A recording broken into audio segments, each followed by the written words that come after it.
And this is from PDP. Failed cover-up of Kaduna abduction shows APC treats insecurity lightly. Kaduna Governor Uba Sani vows safe return of Kurminwali abductees. And concerning Kano killings, Governor Yusuf vows death penalty, orders speedy prosecution of suspects. Federal government goes after digital money lenders in Nigeria.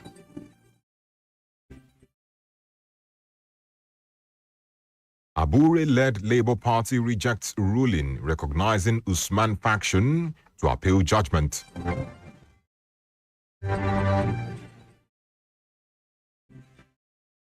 DSS summons contestants as controversy over Awujale's 2 thickens. Bello Turuji in panic mode, relocating frequently, says military. Malami accuses DSS of denying him access to family and legal team.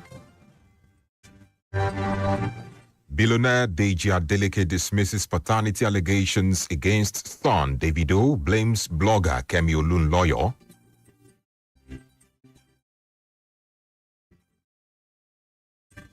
Police arraign 11 suspects over murder of Arise News anchor Somi.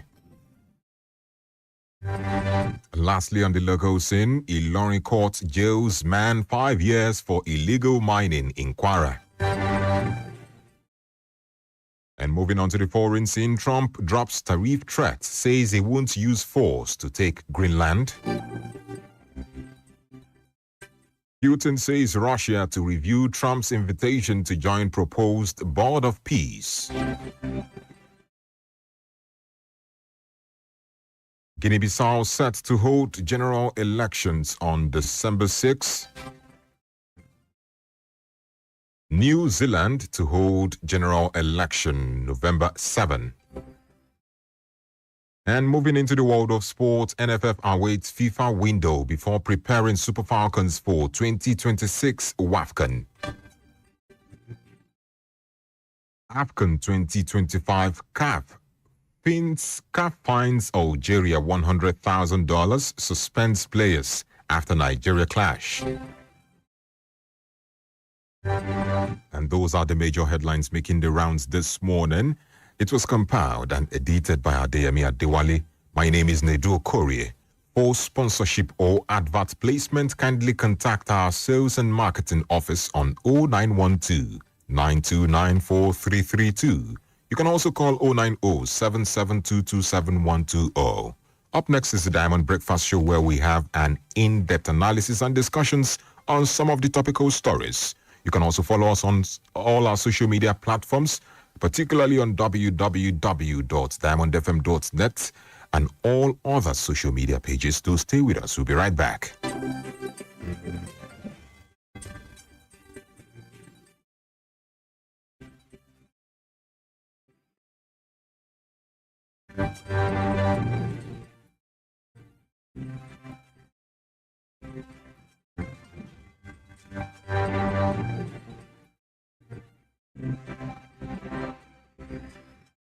The sounds, the vibes, good talking, conversations. You can have it all on Diamond 88.7 FM, Ilorin. Diamond 88.7 FM, we've got you.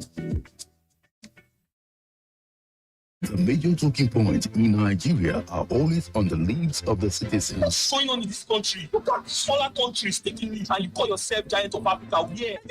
For my business too much. Nigeria is too hard for us. I mean, I want to kill us. Father, not kill us for Nigeria. Please, so help us beg them. They should reduce their expenditure so that they can free enough money for social development. I wish for a Nigeria where we elect a leader based on competency and not popularity. On the Diamond Breakfast Show, we place the spotlight on the critical issues in the country. Government that says they are broke can prioritize construction of an additional runway over education of the people. How can a government, how can you hold in domain?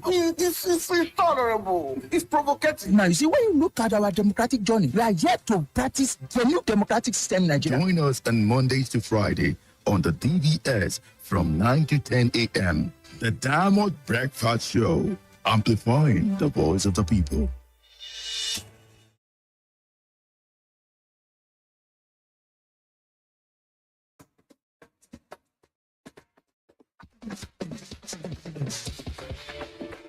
From the studios of Diamond 88.7 FM in Loring, this is the Diamond Breakfast Show.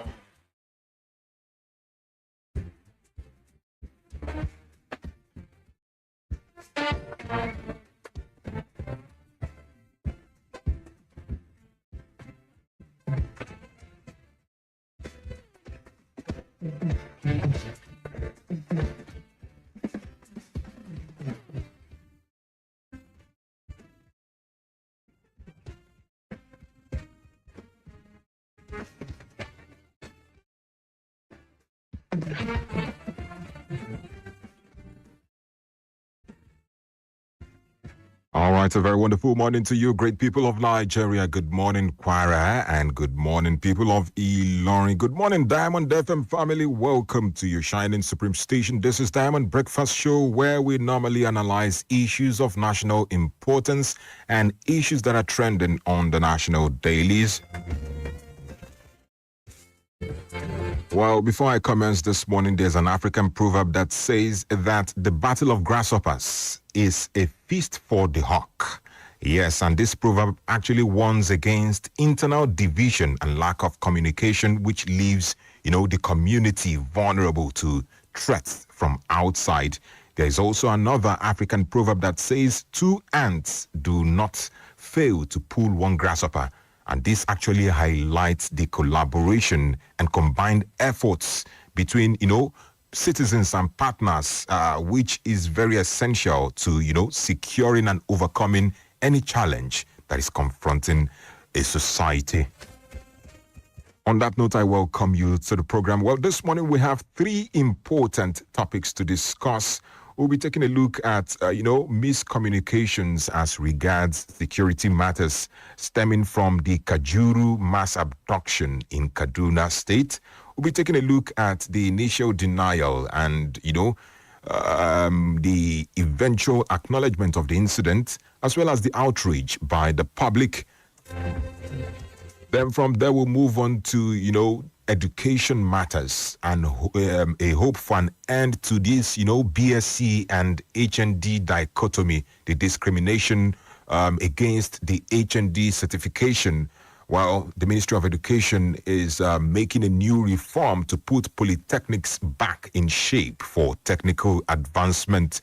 We'll be discussing that. And lastly, we'll also touch on another, security matter. It's actually the killing of a woman and 6 children in Kaduna State. We'll take a look at, we evaluate the swift response of the police concerning this matter. In fact, all the perpetrators of this crime have been arrested, and there is, pressure on the governor to sign a death warrant. Sincerely, it's a gruesome incident.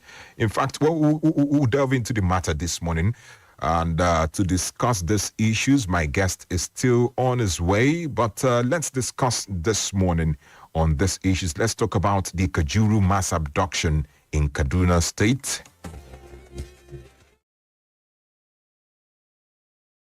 Well, we can discuss via WhatsApp and also via phone calls. The number to call is 0913-655-6952. You can also send your WhatsApp message via 0913-655-6864. And we are also live on YouTube at Diamond FM Ilorin. All right, my name is Nedu Okorie. My friends call me Mazio Dogu. Since you are my friend, you can call me Mazio Dogu. Let's delve into what we have this morning. Yes, concerning Kaduna State Governor Uba Sani has visited Kuruminwali community in Kajuru local government area where, suspected bandits abducted 177 worshippers from 3 churches last Sunday during church service, and Governor Sani assured the community of the safe return of the affected people, even as he called on the federal government to establish a military base in Kuruminwali, given its, proximity to Rijana And Rijana is a settlement along Abuja Kaduna Expressway in Kachia local government area of the state. And he also declared that that settlement, Rijana, is actually the epicenter of insecurity and banditry in Nigeria. And to confirm this, assertion by the governor, the former governor of Kaduna State, Nasir El-Rufai, also during his administration proposed the relocation of Rijana community because it harbored criminals. But when this report was released initially, the government as well as the Nigerian police or the state police command denied the report or denied the kidnapping incident. But until Tuesday, when the names of the 177 victims were published, then the Kaduna State Police Commissioner, that's talking about Muhammad Rabiu, asserted that when the information came in first, there was no verified evidence to confirm that any kidnapping took place, because he said his comments were not intended as an outright denial of the incident, but, it was just preliminary response while they were still verifying the facts on ground.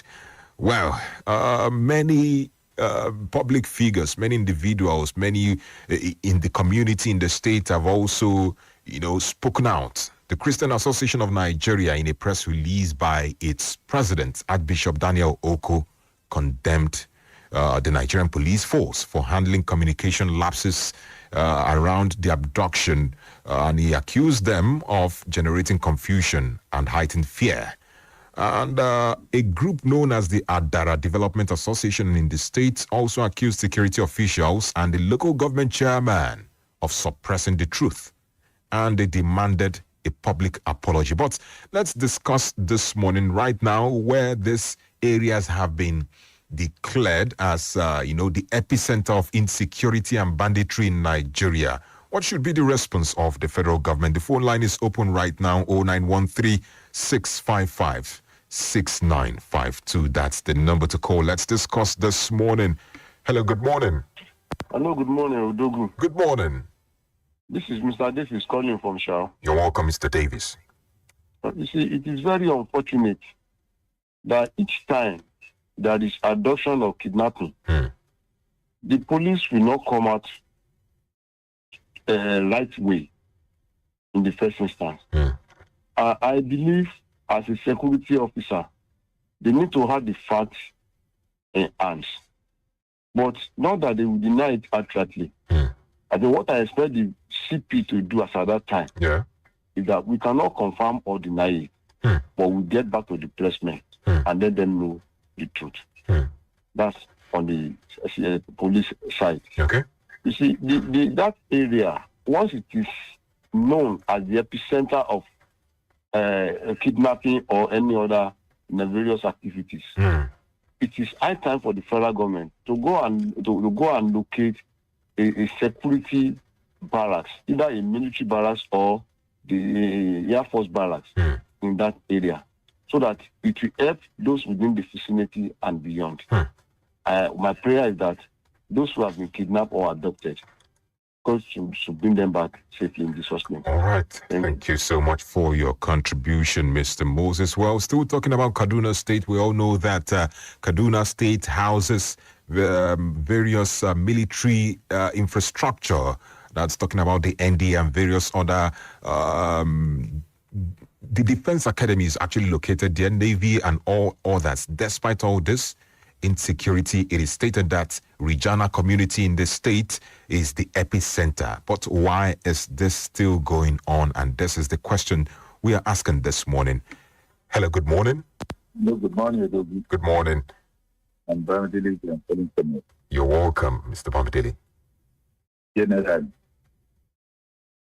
why are these people here posting as this in their another government? I didn't get that clearly. I didn't get your question. Why are these people operating as if they are another government? The adoption, kidnapping everywhere. When USA came in the other time and clear some terrorists, in Sokoto. Nigeria security increase their operations. Bombings on camps, and the most unfortunate thing is that all these people, all these areas they are operating, they are new areas. They are the same areas they have been operating for 10, 15 years. Are they stronger than government? Can't we use technology, locate these people, and eliminate all of them? That's the solution. In fact, the first, the most important expectation from a citizen, from government, is security. And that is nothing now. Before, if somebody is traveling, you will be praying against accident. But when somebody is praying, it's traveling now, you will be praying against abduction. You will forget about accident. So it's very important that even accidents have reduced now. Abduction and kidnapping are increasing. Government should do a lot to clear that area. How can you declare an area, the epicenter of kidnapping, and we have government? That's not good enough. All right. Thank you so much, Mr. Bamdelege, for your contribution. This is still Diamond Breakfast Show, and this morning we are discussing on the insecurity that ravaged Kaduna State. That's the Kajuru local government area, where 177 worshippers were, abducted. It was actually reported that some of the abductees escaped, and I think it's remaining about over 160 or something. But we just hope for the safe return of these abductees and the government as well. It seems as though there is, from the reports and from the statements of various individuals, it seems as though that area has been neglected for a while. But we'll still take more conversations and comments from you. We have to go pay some bills. When we come back, we'll continue with our conversation. This is still Diamond Breakfast Show. I'll be right back. This world is not my home, I'm just a passing through. Gone from our side, but never from our heart. With heartfelt gratitude to God, we announce the call to glory of our father, friend, uncle, husband, and beloved, Reverend Pastor Dr. Moses Adewale Bello, 1945 to 2025, aged 80 years. The burial arrangement on Friday, 16 January 2026, Christian Wake in Lomé, Togo, and on Friday, 23rd January 2026, second Christian Wake in Nigeria at his residence, Hallelujah Compound, by 4 p.m. Burial service on Saturday, 24th of January 2026 at Evangelistic Church of Christ Incorporated on Solution Grand, Falokmoja, beside Jimba, Ilori Ajase Ipo Road, Kwara State, Nigeria at 9 a.m. Lining State at his residence, Hallelujah Compound, Falokun, and reception follows immediately at Evangelistic Church of Christ Incorporated, Solution Grand, Falokun. Reverend Pastor Dr. Moses Adewale Bello, you came, you saw, and you triumphed. Your life was a blessing, your memory a treasure. You are loved beyond words and missed beyond measure. Continue to rest in the bosom of our Lord Jesus Christ. Announcer, Reverend Mrs. Dorcas Bello, wife, and her children. Better be iron and care, be good for your body. Yeah. Are you not aware? Body back for the day for yeah. And your daily friend, for your blood, if it's 10 over 10. Oh, yeah. Feel your best, join to it on fast the test. Blood builder for everybody. Healthy body for everybody. Terupina, product of Fits in Healthcare. Follow us on social media, Facebook, Twitter, and Instagram at Diamond 887 FM. Diamond FM, shining supreme.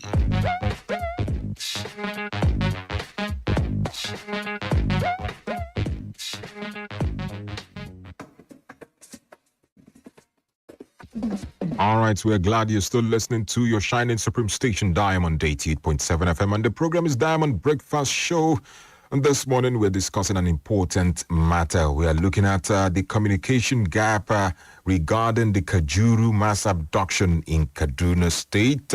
Initially, the government as well as the State Police Command denied the report, but after verified, evidences and after investigation, it was confirmed that the abduction actually took place. But looking at all this, it seems as though this it has continued for a very long time, and it now seems as though it is business as usual. But oppositions have cried out. But what should be done to stem these issues, because it is getting out of hand? 09136556952. Hello, good morning. Good morning. This is Dr. Larry Okiki, correspondent calling from Okorie. All right, you're welcome. Please go ahead quickly. I just want to make a brief comment on insecurity. So the way our leaders are handling the issue of insecurity in Nigeria, so it's as if we're encouraging crime. So to be continued through discipline and injustice. And there can be no peace. Hello. Justice. Dr. Larry. All right, thank you so much for your contribution, Dr. Larry Okiki. Well, and the last time the United States intervened, and a lot of people have various reactions, and many said various things, that this is another form of, imperialism or colonization or neo-colonization, according to some political analysts. But if this persists, should we not expect foreign intervention? Since the government, it seems as though the weight of insecurity and kidnapping is overwhelming on the government. These are not my words. These are the words of various analysts and, citizens of Nigerians that are reacting. Hello, good morning. Hello, good morning. Good morning. What's your name, please? Mr. Jima. You're welcome, Mr. Jima. The only solution to our problem is intensive use of technology. Please kindly speak up. Hello. Yes, kindly speak up. The use of technology is the solution to the problem of kidnapping. But in Nigeria here, the use of technology has been underrated by the government. They have to concentrate on increasing the numerical strength of security agencies. Look, America, they have no use for more troops. No, technology is what we hope to combat kidnapping. All right. Kidnapping in America and other countries. But today, where is it? Thank you very much. All right. Thank you so much, Mr. Jimo, for your contribution. All right, it's still Diamond Breakfast Show, and we are still taking reactions. Well, our guest just walked into the studio.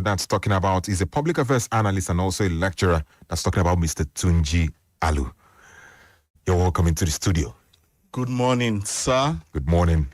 Thank you, Mazi. You're welcome. You're welcome. Sorry, I was a bit late today due to some existential assignments. All right. Let's quickly, I want you to react to what we are discussing this morning. We've discussed, people have aired their opinion, but what's your take concerning this communication lapse and also 177 people from 3 churches abducted in one day? And this area has been identified as the epicenter of kidnapping by the governor and also by the former governor. But it seems as though nothing is going on. Mas, it's an unfortunate situation. It's a situation that has called for all stakeholders to look critically. It is not untrue that the southern parts of Kaduna State has been an epicenter of the activities of banditry.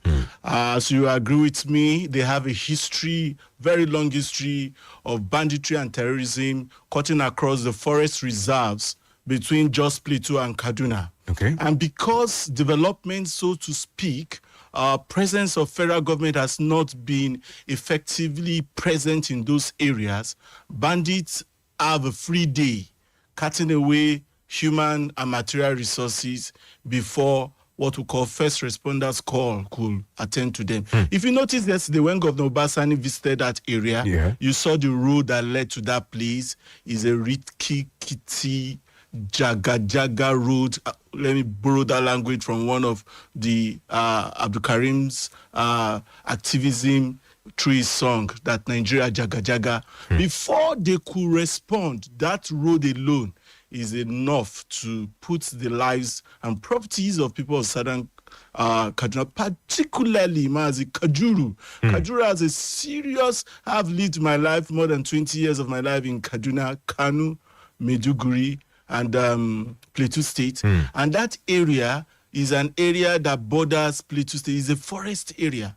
You will see that even Governor Basani made mention that when the dust have settled, one of the first things they would do is to construct the road that leads to that Kurumin Wali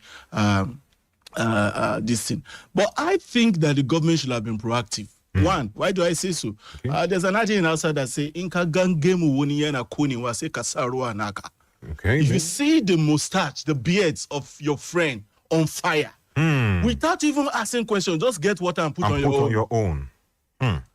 If that place has a history, why is it up till now there are no police barracks or military barracks stationed around that area? For me, it's a failure of government. Amazi, I know you have discussed this.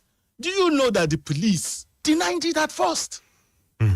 Government officials, people we should look up to, denied it at first. It's painful. But they had a reason for denying it. Whatever the reason is, Mazi, it's painful. I'm close to tears. Because I have friends, I have colleagues whose parents, cousins have been abducted there. It is not acceptable. It is not. And this is the reason why a President Trump can bully us with assistance. It's not acceptable. We cannot continue to live our lives this way. I'm seriously vexed this morning because I have people who have already been killed. Ministers, friends, people who school together in Command Secondary School Kaduna in those days. I left Command Kaduna in 1999. It's an abysmal, gigantic disorder. Now, Comrade Alu, now let's look at the solutions way forward right now. There is the issue of communication lapses. You've also mentioned that military bases should be established in that area. But what other kind of approach should be used? Because we've employed non-kinetic, we've also employed kinetic, we've also mentioned the use of technology and the security votes that have been expended to governors. Many say that those security votes are not just meant for security matters, but to, things like Armed Forces Remembrance Day and all that, occasions, trainings. That is what the governor, but the governor is the chief security officer of the state. Let's look at way forward right now. Solutions, way forward. Yes.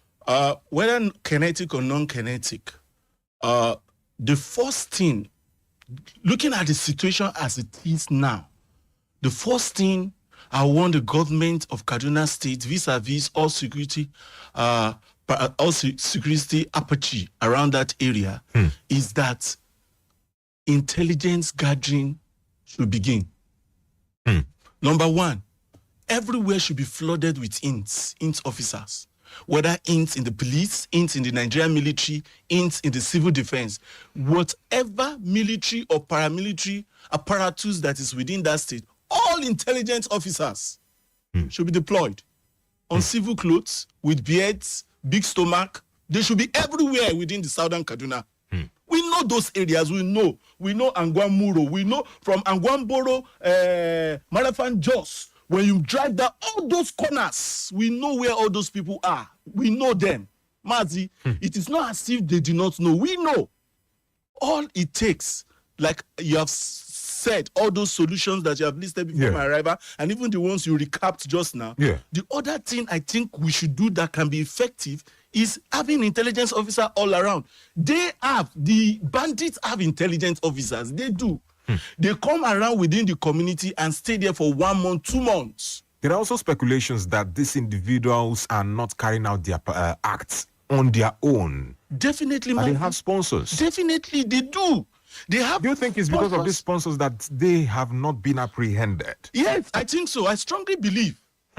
Because wherever, the late General Sani Abacha said, wherever there is chaos more than 24 hours, government hand is in it. And if not government, big sponsors are in it. People who can wield power within the community. Sometimes it might not be big with political figure. It might be one big man that has financial resources to sway decisions and control people. Poverty is also a thing. And this is where government comes in. Why not put in facilities that can assist these people? Put in facilities that can show presence of government, whether state government, local government, or federal government. These are the things that can alleviate, reduce fear, and restore confidence in terms of communication.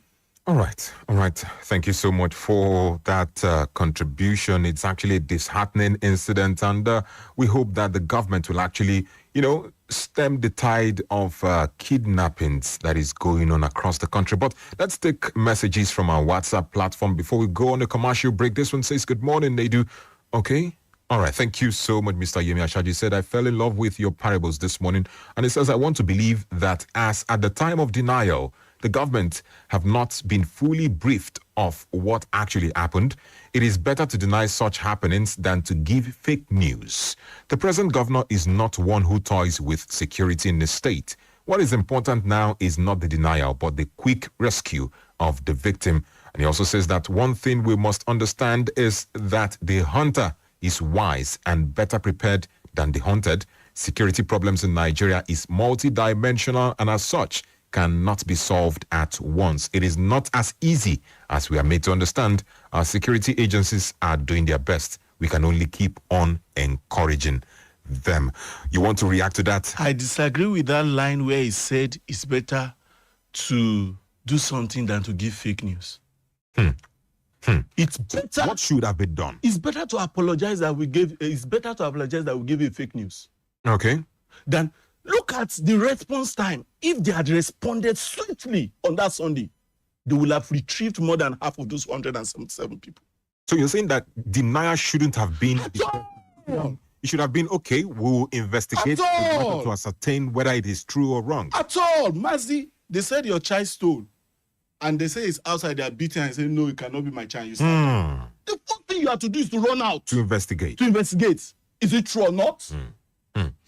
All right. Let's go on a commercial break. When we come back, we'll take more reactions and also delve into our second conversation, which is concerning education in Nigeria. This long time, dichotomy between BSc and HND. We just hope that the federal government will, level everything up right now. And there won't be any discrimination any longer. This is still Diamond Breakfast Show. I'll be right back.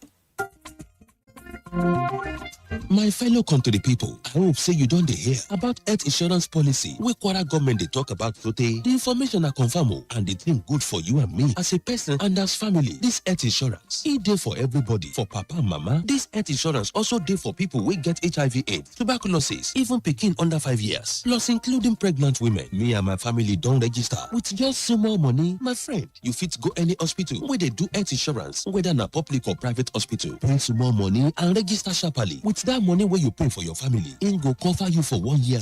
Now so the thing deal. If you love yourself and this beautiful woman and pikin, go register and get your health insurance coverage so that you no go pay too much when sickness come. You fit call this number for free. Then no go come out your money, your 080-010-010 again 01 or go to house 27B Amado Bello Way, GRA for Ilorin. This message now from Kwara State Health Insurance Agency.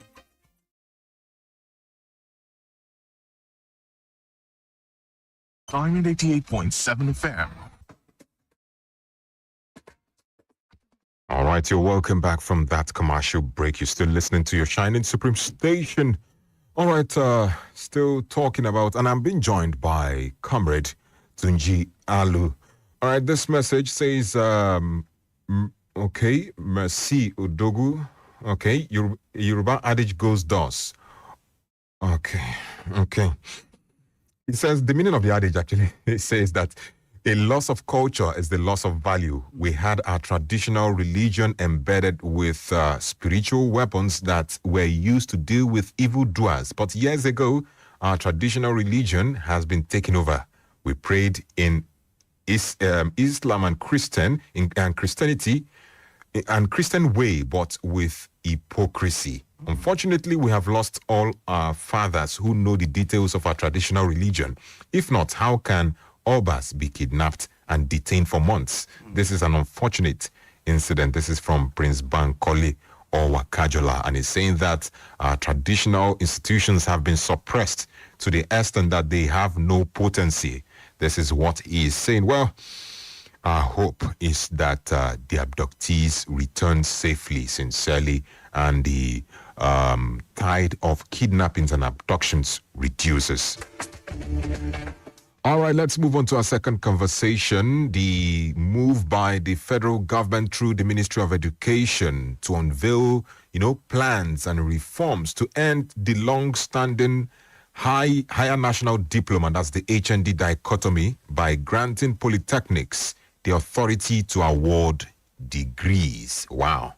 And it is designed to strengthen technical and vocational education as a key driver for national development. And the Minister of Education, Dr. Tunji Alausa, while announcing this, described the policy as a shift, the policy shift as historic, because it will end years of discrimination against, polytechnic graduates, and also reposition the polytechnics as centers of excellence within Nigeria's educational, system. And this reform is actually expected to maintain the practical and industry-oriented focus of polytechnic education. But what do you make of this, comrade? You think it's a good one? Mazi, do I say good? I'm a bit indifferent. Awarding degree certifications to polytechnic graduates. Why do they want Does it them? end the dichotomy? I don't think so. That is exactly my point. It's a good thing. Okay. But it has its own challenges. Okay. There are 3 challenges that you look out for. All right, please. Number 1, quality assurance. How are we sure that those polytechnics have the wherewithal, the capacity to give out an award degree? Do they have the technical capacity, what it takes to award degree in whatever program that they think they can award? In terms of facilities In and terms of infrastructure. facilities, not even the facilities I'm careful about is not even the infrastructural facilities. Okay. But the human capacity. The technical know-how. The technical know-how. Do they have enough hands that can produce the required world international standard of graduates for a degree awarding institution? Number 2, funding. The university are still on the table with Dr. Tunji Alausa on review agreement of 2009. It's just seeing the light of the day, even though I can see salary scale of university flying all around on the social media. We have not yet gotten one out of it. So funding is an issue. Okay. Number 3, societal perception. Mazi, there's this perception that the graduates from the polytechnic are second to the graduate in the university, whereas their modus operandi, their modus vividi, their responsibility, their core curriculum values differ. There should be organizations that will say, for this position, we want polytechnic graduates. They are institutions designed for some specific purpose. All they need is empowerment, not awarding another degree. But, comrade, if you look at the university and the polytechnic now, let's look at it logically. Okay, sir. In terms of the kind of product they churn out and students, will you say that you can still find quality outputs in terms of students who can compete with some university graduates? Can you confidently boast about that? If not in Nigeria, but in Kwara? Mazi, I'm a member of the academia. Okay. Yeah. I've seen situations where students from polytechnic are transferring into the university. Because they feel that their certification is... So, based on your question, for the sake of comparison, in everything, you find 2 who are very outstanding. The other 8 don't normally measure up. Those that are outstanding are extremely outstanding. You will know that this is a material, even a material for the university, a material in terms of a future lecturer. I agree with that. You will see it from the inception. But most or oftentimes, they are below par. They are initially designed to be technical experts. People who start their OND, their first year, with handling machines. There is no long stories or notes that we churn out in the university like that. They start from the practical aspect. Now, mount that machine, turn that knob, push that gear. Now, look at the acceleration. Then after that, they go to class, do little theoretical aspect to balance it, but they do more of practicals. But right now, we have courses that are not technically inclined, even in the polytechnics. It's appalling. Mass communication. Oh my God. Oh my God.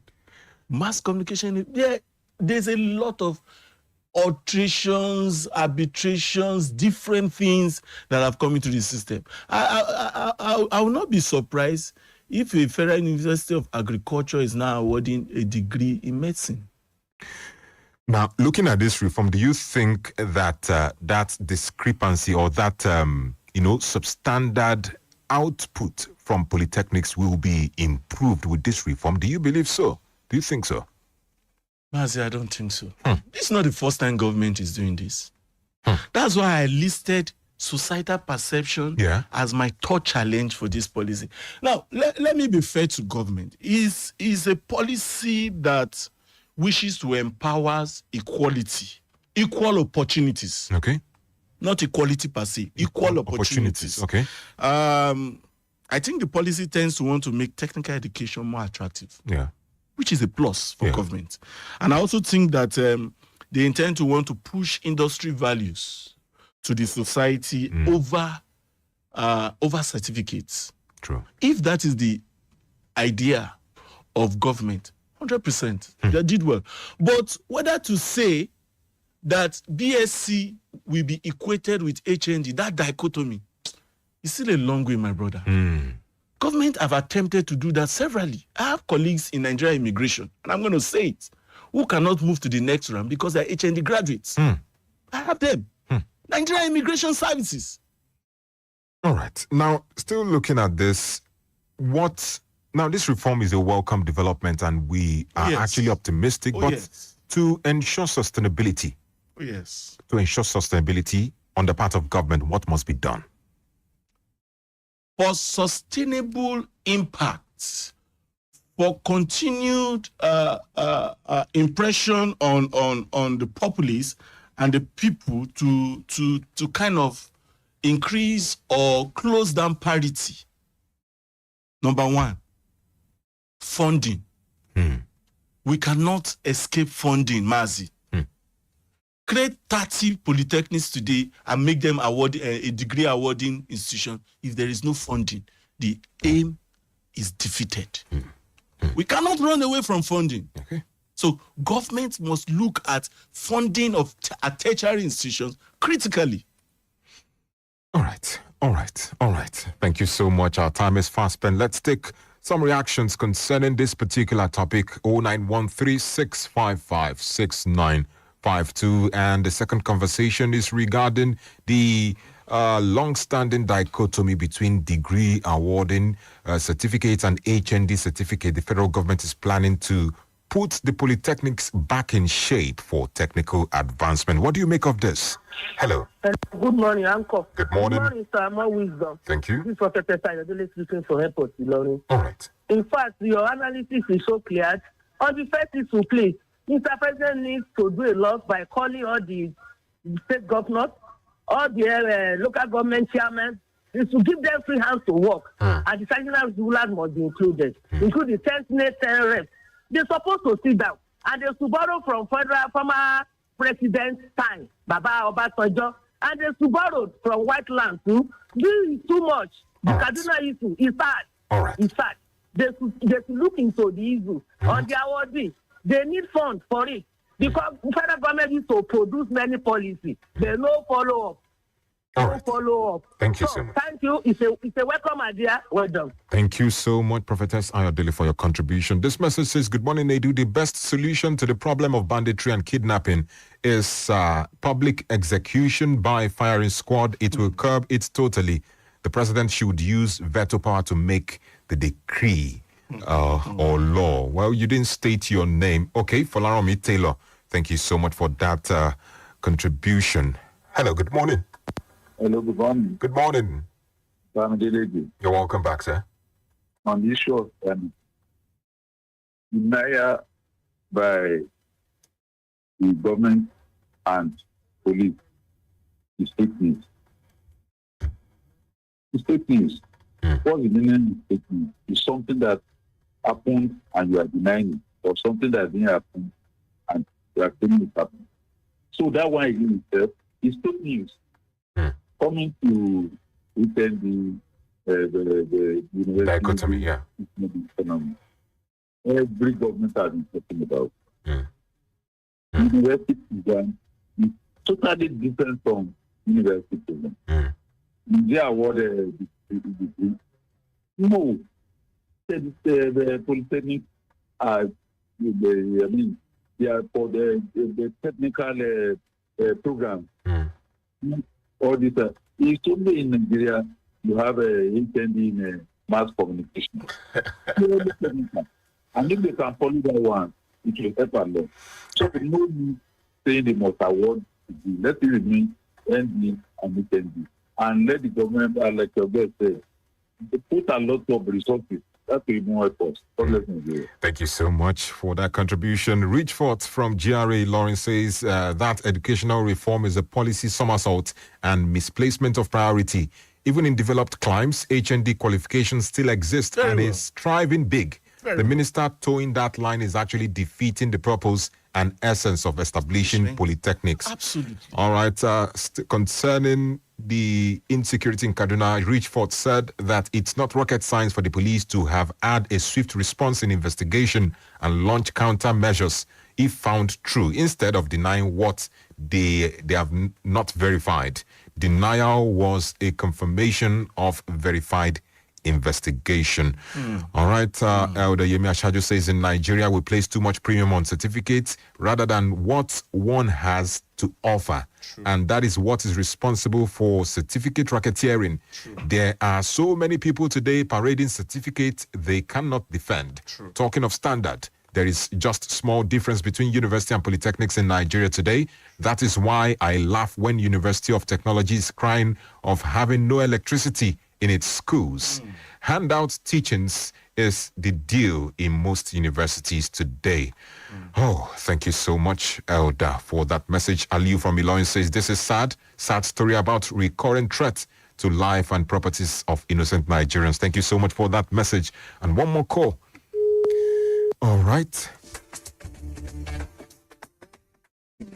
Let's move on to our final conversation this morning. And on a sad note, this is actually a very sad news from Kano State. And this occurred on January 17 in a settlement known as Chiranchi in Dorai area of Kano. A 30-year-old mother, identified as Fatima Abubakar, and her 6 children between the ages of 7 and 17 years were murdered in cold blood when her husband was away.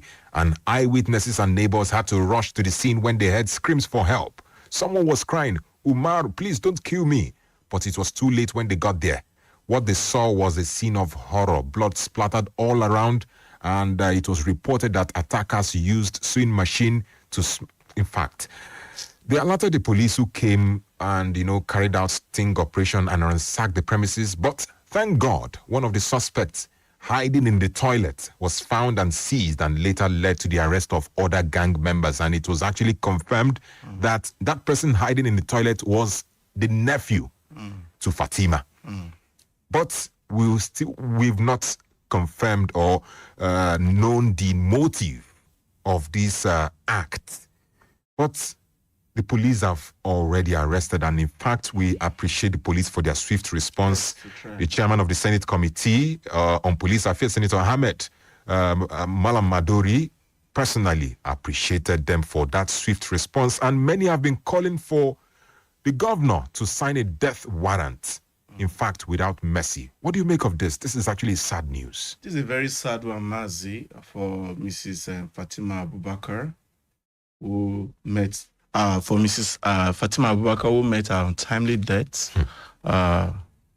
in the hands of I think the major suspect was 23-year-old Umar Awolu. Awolu was reportedly the nephew of the deceased woman. And then the investigations recovered items linked to the crime scene from him, stolen property and weapons used in the attack. Even if the motives, authorities have not been able to state clearly the motives behind this killing.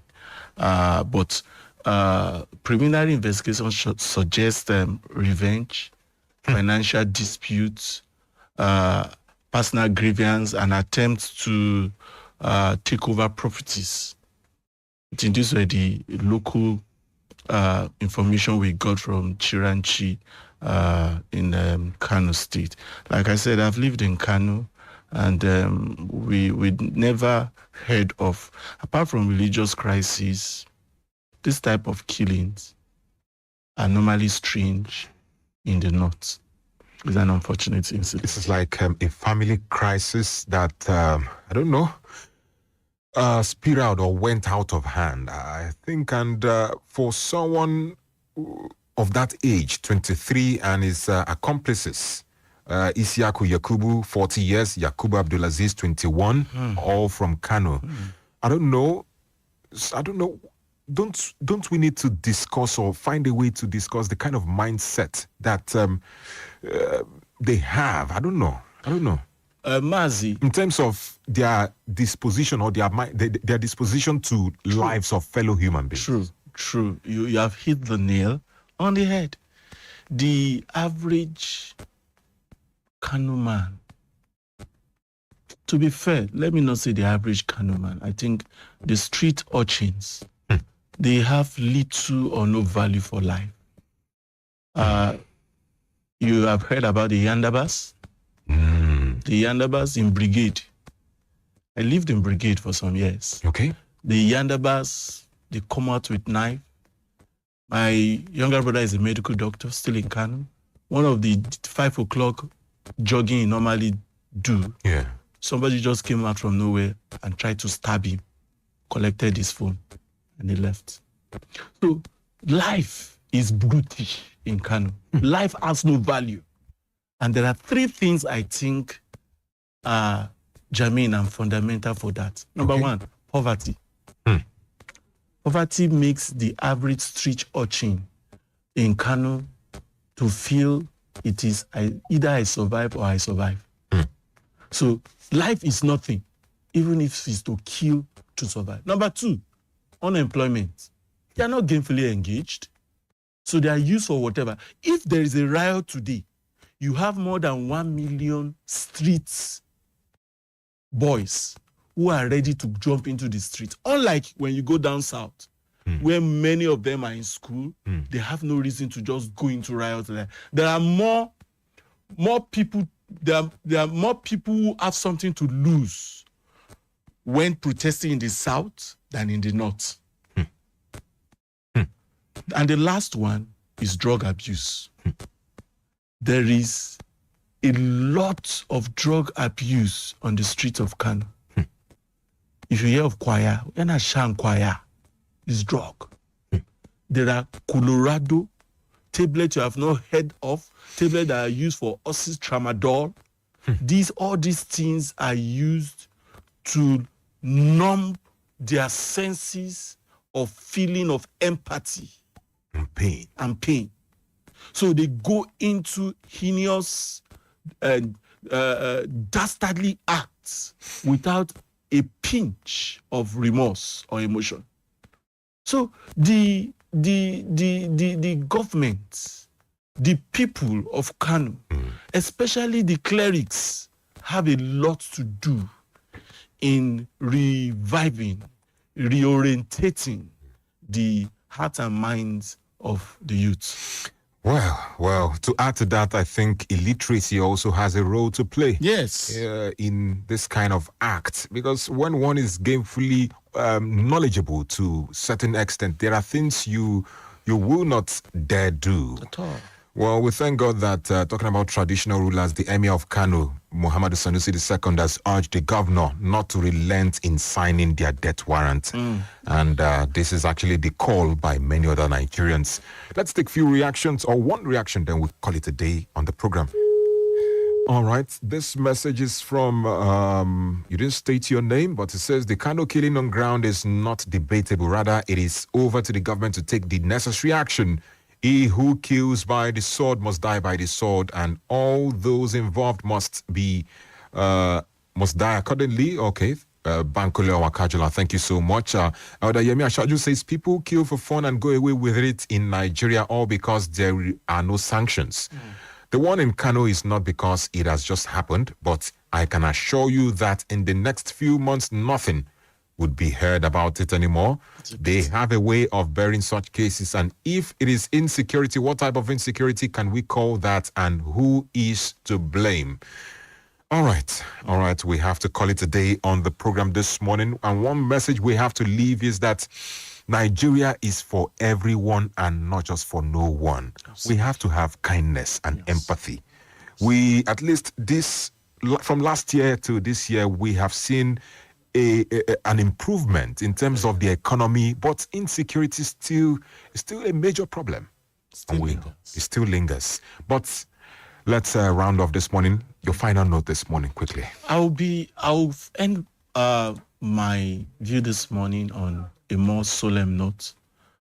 I want to appeal to the emotions of governments, people in places of authorities, and not just governments, both formal and informal governments, parents, guardians, that let us try all we can do to ensure that our wards, people under our care, have shown love, they show care, understanding, correction in all we do, so that our society will be better. All right. Thank you so much for that message. I sincerely apologize to those messages I couldn't take. I sincerely apologize.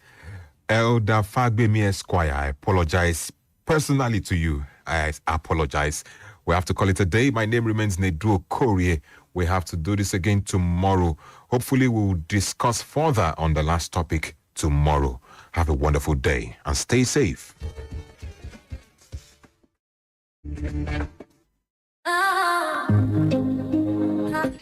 Anywhere you did, in the city we did your side.